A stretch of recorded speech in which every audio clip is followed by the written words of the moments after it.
എല്ലാവർക്കും ഡയഗ്വീൽസിൻ്റെ പുതിയ വീഡിയോയിലേക്ക് സ്വാഗതം. സോ ഇന്ന് നമ്മൾ റിവ്യൂ ചെയ്യാൻ വേണ്ടി പോകണമെന്ന് പറഞ്ഞു കഴിഞ്ഞാൽ ഹോട്ടലിൻ്റെ റീസെൻ്റ്ലി ലോഞ്ചഡ് ആയിട്ടുള്ള DS900BT എന്ന് പറഞ്ഞിട്ടുള്ള ഡയഗ്നോസ്റ്റിക്സ് ടൂളാണ്. സോ ഈ ടൂളിൻ്റെ ഓൺലൈൻ ഫംഗ്ഷൻസ്, അതേപോലെ തന്നെ ഇതിന് തൊട്ട് മുമ്പിലുള്ള വെർഷൻ എന്ന് പറഞ്ഞാൽ MX900, ആ ടൂളിനെ കമ്പയർ ചെയ്യുമ്പോൾ ഈ ടൂളിന് ഒരുപാട് ഫംഗ്ഷൻസും ഫീച്ചേഴ്സും എല്ലാം അധികമായിട്ട് വരുന്നുണ്ട്.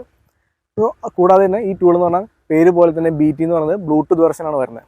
നമുക്ക് ഇതിനെ ജസ്റ്റ് ഇത് എങ്ങനെയാണ് കണക്ട് ചെയ്യണേ, ഇതിൻ്റെ ഫംഗ്ഷൻസും കാര്യങ്ങളും എന്തൊക്കെയാണെന്ന് നോക്കാം. ഫസ്റ്റ് നമുക്ക് ടൂൾ അൺബോക്സ് ചെയ്ത് നോക്കാം.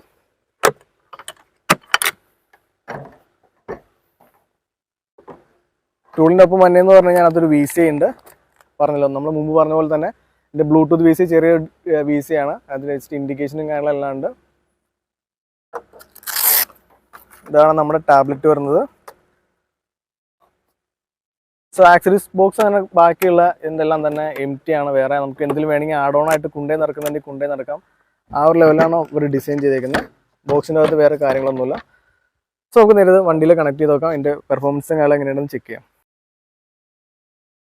ഫസ്റ്റ് തന്നെ ഞാൻ VC കണക്ട് ചെയ്യാൻ വേണ്ടി പോവാണ്. VC കണക്ട് ചെയ്ത് നിങ്ങൾക്ക് മനസ്സിലാവും, ഇവിടെ ഒരു ഗ്രീൻ ലൈറ്റ് ഉണ്ട്, അതൊരു ഓറഞ്ച് ലൈറ്റാണ്, നേരെ ഗ്രീൻ ലൈറ്റ് ആയിട്ട് മാറും. സോ അത് VC കണക്ഷൻ എല്ലാം ഓക്കെ ആണ്, നമുക്ക് കൺഫേം ചെയ്യാം.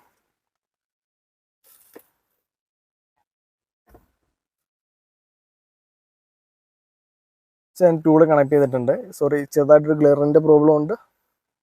മാക്സിമം ബെറ്റർ ആയിട്ടുള്ളൊരു പൊസിഷൻ. സോ നമ്മൾ ടൂള് കണക്ട് ചെയ്ത് വെച്ചിരിക്കുന്നത്, ഇപ്പോൾ ഗ്ലിയറിൻ്റെ ഇഷ്യൂ ഇല്ല. നമ്മളിതിൽ എടുക്കുമെന്ന് പറഞ്ഞു കഴിഞ്ഞാൽ ഫസ്റ്റ് തന്നെ നമ്മൾ ഓണാക്കി വരുമ്പോൾ സെയിം ഇൻ്റർഫേസ് എന്ന് പറഞ്ഞു കഴിഞ്ഞാൽ ഈ ഇൻ്റർഫേസ് ആയിരിക്കും. ഇത് നമ്മൾ ആപ്ലിക്കേഷൻ എടുത്തു കഴിഞ്ഞാൽ ടച്ചിൻ്റെ റെസ്പോൺസ് ആയിക്കോട്ടെ, ടൂളിൻ്റെ ഒരു ഓവറോൾ ആ ഒരു ലുക്കും കാര്യങ്ങളും, അതേപോലെ തന്നെ ടച്ചിൻ്റെ റെസ്പോൺസ്, സ്പീഡ്, ഇതെല്ലാം നല്ല ഹാർഡ്വെയർ ലേറ്റസ്റ്റ് ആയതുകൊണ്ട് തന്നെ നല്ലൊരു പെർഫോമൻസ് നമുക്ക് ഫീൽ ചെയ്യും. ഫസ്റ്റ് ഞാൻ നേരെ ഡയഗ്നോസ്റ്റിക്സ് എടുത്തു. ഡയഗ്നോസ്റ്റിക്സ് എടുത്തു കഴിഞ്ഞിട്ട് നമുക്ക് നോർമലി ഫോക്സാൻ ആയതുകൊണ്ട് തന്നെ വിന്ന് ഡീകോഡ് ചെയ്യണം ഭയങ്കര സിമ്പിളായിരിക്കും. അത് നമ്മൾ ഓട്ടോ ടിക്കറ്റ് കൊടുക്കുക.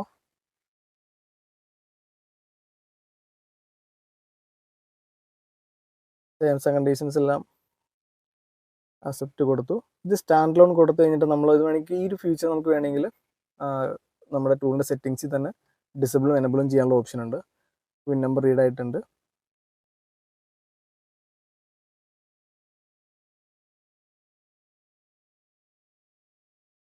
ഫസ്റ്റ് നമ്മൾ ചെക്ക് ചെയ്യാൻ വേണ്ടി പോകണമെന്ന് നമുക്ക് ഇതിനകത്ത് ഇതിൻ്റെ ABSൻ്റെ ABS ഏത് മോഡൽ ആയിക്കോട്ടെ, അതിന് നമുക്ക് ഫസ്റ്റ് നമുക്ക് ABS ആണ് ചെക്ക് ചെയ്യാൻ എളുപ്പം. ABSൻ്റെ കോഡ് നമുക്ക് നിലവിലുള്ള കോഡ് നമുക്ക് എടുത്തു വെച്ചിട്ട് രണ്ടാമത് റീറൈറ്റ് ചെയ്യാൻ വേണ്ടി പറ്റുമെന്നില്ല. കാരണം MX900-നകത്ത് ഇല്ലാത്തൊരു ഓപ്ഷൻ അതാണ്. അപ്പോൾ അതുകൊണ്ട് തന്നെ അടുത്തൊരു വെർഷൻ എന്ന നിലയിൽ DS900BT അത് ഉണ്ടാവേണ്ടതാണ്. അപ്പോൾ നമുക്ക് ആ ഒരു ഫംഗ്ഷൻസും കാര്യങ്ങളെല്ലാം വർക്ക് ചെയ്യുന്നുണ്ട് ചെക്ക് ചെയ്യാം. അത് നമ്മൾ അതിന് ചെയ്യുന്ന ഡയഗ്നോസ്റ്റിക്സ് എടുക്കുന്നു. ഡയഗ്നോസ്റ്റിക്സിലെ കൺട്രോൾ യൂണിറ്റ് അകത്ത് കയറുന്നു. അതിൽ നേരെ ബ്രേക്സ് എടുക്കുന്നു. സോ ബ്രേക്സിൻ്റെ അകത്ത് കയറിയിട്ടുണ്ട്. ഇതിൽ നോർമലി ഉള്ള പോലെ തന്നെ നിങ്ങൾക്ക് കണ്ടാൽ മനസ്സിലാവും. MX900 ആയിട്ട് കമ്പയർ ചെയ്യുമ്പോൾ തന്നെ ഇതിനകത്തുള്ള പകുതി കൂടുതൽ ഓപ്ഷൻസ് ഇതിൽ കൂടുതലുണ്ട്. ഓപ്ഷൻസിൻ്റെ എന്താ പറയുന്നത്, സെക്യൂർ ആക്സസ് ലോഗിൻ ആയിക്കോട്ടെ, ഗൈഡ് ഫംഗ്ഷൻ ആയിക്കോട്ടെ, അത് MX900 അത് ബേസിക് ഡയഗ്നോസ്റ്റിക്സ് ടൂൾ വെച്ച് കമ്പയർ ചെയ്യുമ്പോൾ ഓപ്ഷൻസ് എല്ലാം അധികം ഉള്ളത്.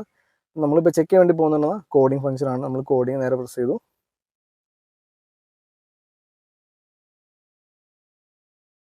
എന്നിട്ട് ഓൾറെഡി നമ്മൾ നിലവിൽ കാറിൻ്റെ അകത്ത് സേവ് ആയിട്ടുള്ള ABSൻ്റെ കോഡിങ് നമുക്ക് ഇവിടെ കാണിച്ചിട്ടുണ്ട്. ഇത് നമുക്ക് അറിയേണ്ട ഫംഗ്ഷൻ എന്ന് പറഞ്ഞാൽ നമുക്ക് ഈ കോഡ് തന്നെ, അതായത് ഓഫ്ലൈൻ കോഡിംഗ് എന്ന് പറയും. നമ്മൾ ഓൾറെഡി ഉള്ള ഇപ്പോൾ ABS മാറണമെങ്കിൽ പഴയ ABSൻ്റെ കോഡ് എടുത്ത് വെച്ചിട്ട് നമുക്ക് രണ്ടാമത് ആ ABSൻ്റെ കോഡിനകത്ത് ഇൻസേർട്ട് ചെയ്യാൻ പറ്റും എന്നുള്ള കേസ് നമ്മളിപ്പോൾ ചെക്ക് ചെയ്യണം. നമ്മളിവിടെ സെറ്റ് വാല്യൂ കൊടുത്തു കഴിഞ്ഞാൽ നമുക്ക് ഈ നിലവിലുള്ള വാല്യൂസ് എറേസ് ചെയ്തിട്ട് പുതിയ വാല്യൂ ടൈപ്പ് ചെയ്യാൻ പറ്റണം. സോ അതിൽ എഡിറ്റ് എന്നുള്ള ഓപ്ഷൻ ഉണ്ട്. ഞാൻ എഡിറ്റ് കൊടുക്കുക. എഡിറ്റ് കൊടുത്തപ്പോൾ നമുക്ക് രണ്ടാമത് റീറൈറ്റ് ചെയ്യാനുള്ള ഓപ്ഷൻസ് എല്ലാം കാണിക്കുന്നുണ്ട്. സോ അതുകൊണ്ട് തന്നെ നമ്മൾ ആ ഫസ്റ്റ് ചെക്ക് ചെയ്യുന്ന ആ ചെക്ക് ചെയ്യാൻ വേണ്ടി പോയ കേസ് 100% വർക്കിംഗ് കൺഫേം ആണ്. ഓഫ്ലൈൻ കോഡിംഗ് എല്ലാം കറക്റ്റാണ്. എല്ലാ ഫീച്ചേഴ്സിനും അത് എടുക്കുന്നുണ്ട്. ഇനി രണ്ടാമത് പറയേണ്ടതെന്ന് പറഞ്ഞാൽ നമുക്ക് ഓൺലൈൻ കോഡിങ്ങിൻ്റെ ഫംഗ്ഷൻസിൻ്റെ മെനു ആണ് ജസ്റ്റ് ചെക്ക് ചെയ്യാൻ വേണ്ടി പോകുന്നത്. ഞാൻ പ്രോഗ്രാമിംഗ് ആൻഡ് കസ്റ്റമൈസേഷൻ എടുക്കുന്നു, ഓൺലൈൻ കോഡിംഗ് എടുക്കുന്നു, കൺട്രോൾ യൂണിറ്റ് ആയിട്ടുള്ള ബ്രേക്സ് എടുക്കുന്നു.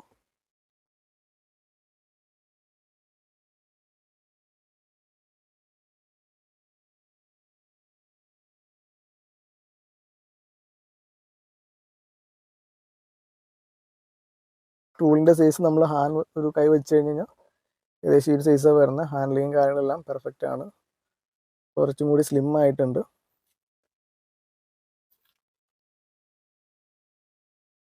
ഈ ഒരു പ്രോസസ്സ് ഒരു 10 മിനിറ്റ്സോളം അതായത് എടുക്കുന്നതുകൊണ്ട് ഞാൻ ജസ്റ്റ് എടുത്ത് കാണിച്ചാൽ ഈ മെനു വർക്കിംഗ് ആണോ ഇല്ല എന്നുള്ളത്. ഈ മെനു വർക്കിംഗ് ആണ്. കാരണം അത് വെഹിക്കിൾ ഡാറ്റ കളക്ഷൻ എന്നുള്ളൊരു ഓപ്ഷൻ വരുവാണെങ്കിൽ തന്നെ ഏകദേശം കറക്റ്റാണ്. ഇപ്പോൾ ഇത് നമുക്ക് കണ്ടാൽ മനസ്സിലാവും ഈ ഒരു വിൻഡോ ലോഡ് ആവുന്നതുകൊണ്ട് തന്നെ ഇതിനകത്ത് ഈ ഒരു ഓൺലൈൻ കോഡിങ് ആയിക്കോളും. ഇത് കംപ്ലീറ്റ് ആയിട്ട് ഞാനിത് 100% ആണ് ടൈം വരെയുള്ളത്. ജസ്റ്റ് വീഡിയോ പോസ് ചെയ്യുകയാണ്.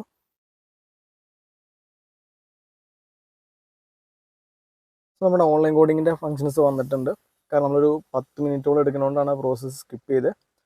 So successfully obtained relevant information of coding from the server. Okay, നമ്മൾ ഓക്കെ കൊടുക്കുകയാണെന്നുണ്ടെങ്കിൽ നമുക്ക് സജസ്റ്റഡ് ആയിട്ടുള്ള കോഡിങ് വാല്യൂസ് എല്ലാം വന്നിട്ടുണ്ട്. സോ നമ്മുടെ നെക്സ്റ്റ് സ്റ്റെപ്പ് എന്ന് പറഞ്ഞാൽ നമുക്ക് സജസ്റ്റഡ് ആയിട്ടുള്ള വാല്യൂ പ്രസ് ചെയ്യുക, സെലക്ട് ചെയ്യുക, ജസ്റ്റ് കോഡിങ് കൊടുക്കുക. കോഡിങ് കൊടുത്തു കഴിഞ്ഞാൽ ആ ഒരു വാല്യൂ നമ്മുടെ AVS ആയിട്ട് കോഡാവും. സോ അതല്ല ആ കോഡും എടുക്കുന്നില്ലെന്ന് നമ്മൾക്കുള്ള ഈ ഒരു സെർച്ച് എഗെയിൻ ഓപ്ഷൻസ് ഉണ്ട്. വീണ്ടും നമുക്ക് ഒപ്റ്റെയിൻ വേറെ വാല്യൂസ് എടുക്കുന്ന എടുത്ത് ട്രൈ ചെയ്ത് നോക്കാം. സോ ഓൺലൈൻ കോഡിങ്ങിൻ്റെ ഫങ്ഷൻസിനകത്ത് 100% നമ്മൾ സക്സസ് ആണ്. ഇനി നമുക്ക് ചെക്ക് ചെയ്യണമെന്ന് പറഞ്ഞാൽ നമ്മളിതിനകത്ത് ഇമ്മോഡ് ഫങ്ഷൻസ് വന്നിട്ടുണ്ടെന്ന് പറഞ്ഞു. ആ ഇമ്മോഡ് ഫങ്ഷൻസ് ഏതൊക്കെ വെഹിക്കിൾസ് ഏതൊക്കെ മോഡൽസിന് വന്നിട്ടുണ്ടെന്ന് ചെക്ക് ചെയ്യാൻ വേണ്ടി പറ്റും. സോ ഈ കേൾക്കുന്ന വാണിംഗ് എന്ന് പറഞ്ഞു കഴിഞ്ഞാൽ നമ്മുടെ ബ്ലൂടൂത്ത് വേസ് ചെയ്തുകൊണ്ട് തന്നെ വണ്ടിയിൽ മിസ്സാവാനുള്ള സാധ്യത കൂടുതലാണ്. സോ ആ OBD പോർട്ടിൽ നിന്ന് അത് റിമൂവ് ചെയ്യാനുള്ളൊരു വാണിംഗ് സൗണ്ടാണ് ഇപ്പോൾ നിങ്ങൾ കേട്ടത്. ഇപ്പോൾ ഇതായിട്ട് ഇമ്മോഡ് ഫങ്ഷൻ ചെക്ക് ചെയ്യാൻ വേണ്ടി നമ്മൾ പോകേണ്ടതെന്ന് പറഞ്ഞാൽ സർവീസിനാണ് പോകുന്നത്. നമ്മൾ നേരെ സർവീസിൻ്റെ അകത്ത് കയറി സർവീസിൻ്റെ അകത്ത് നേരെ ഇമ്മോ ആൻഡ് കീസ് സെലക്ട് ചെയ്തു. സോ ഇതിൽ നമുക്ക് അവൈലബിൾ ആയിട്ടുള്ള അത് DS900 ബീറ്റിനകത്ത് അവൈലബിൾ എന്ന് പറഞ്ഞു കഴിഞ്ഞാൽ ഏഷ്യയിൽ നമ്മുടെ ഇന്ത്യൻ ബ്രാൻഡ്സാണ് അവൈലബിൾ. നിങ്ങൾക്ക് കണ്ടാൽ മനസ്സിലാവും. ഇതിനകത്ത് ഈ ലോഗോ ശ്രദ്ധിച്ചാൽ മനസ്സിലാവും. ഇമ്മോഡ് ഫംഗ്ഷൻ എനേബിൾ ആയതുകൊണ്ട് തന്നെ ആ ഒരു ഇമ്മോഡ് ലോഗോ കറക്റ്റായിട്ട് ആ സുസുക്കിയുടെ ബാക്ക്ഗ്രൗണ്ട് നിങ്ങൾക്ക് കാണാൻ വേണ്ടി പറ്റും. സോ എന്തായാലും ക്ലോസ് ആയിട്ട് ഞാൻ കാണിക്കാം.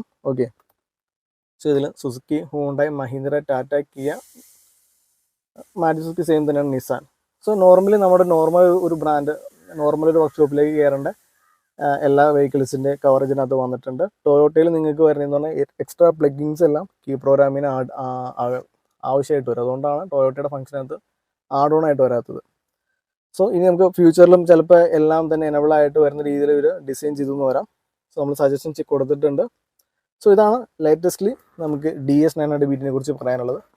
ഈ ഒരു ടൂള് നിലവിൽ മാർക്കറ്റിലുള്ള മറ്റ് ടൂളുകളെ അപേക്ഷിച്ച് കമ്പയർ ചെയ്യുമ്പോൾ 100% വെർത്താണ്. അതേപോലെ ഇത് 2 ഇയർ അപ്ഡേറ്റ് ആയി വരുന്നത്. റീസെൻ്റ്ലി നമ്മുടെ ഓഫേഴ്സും കാര്യങ്ങളുള്ള ടൈമിൽ 3 ഇയർ അപ്ഡേറ്റ് കിട്ടിക്കൊണ്ടിരുന്നതാണ്. ഇപ്പോൾ നിലവിൽ കാരണം നമ്മൾ ഈ വീഡിയോ ചെയ്യുന്ന ഒരു ടൈമിനകത്ത് 2 ഇയർ അപ്ഡേറ്റ് ആണത്. ഫർദറായിട്ട് എന്തെങ്കിലും ഓഫറോ കാര്യങ്ങളോ വരുന്നുണ്ടെന്ന് നമ്മളായിട്ട് കോൺടാക്ട് ചെയ്ത് നിങ്ങൾക്ക് പ്രൊവൈഡ് ചെയ്യാൻ പറ്റുന്നതാണ്. സോ ഇതാണ് ഹോട്ടൽ DS900 BTയുടെ റിവ്യൂ എന്ന് പറഞ്ഞു കഴിഞ്ഞാൽ നമ്മൾ ചെയ്തതാണ് ഫോക്സോവൻ്റെ വെൻഡോ എന്ന് പറഞ്ഞ കാറിലാണ് ചെയ്തത്. സോ ഈ വീഡിയോ എല്ലാവരും ഇഷ്ടപ്പെട്ടു എന്ന് വിചാരിക്കുന്നു. താങ്ക് യു ഫോർ വാച്ചിങ് ഡൈ വീൽസ്.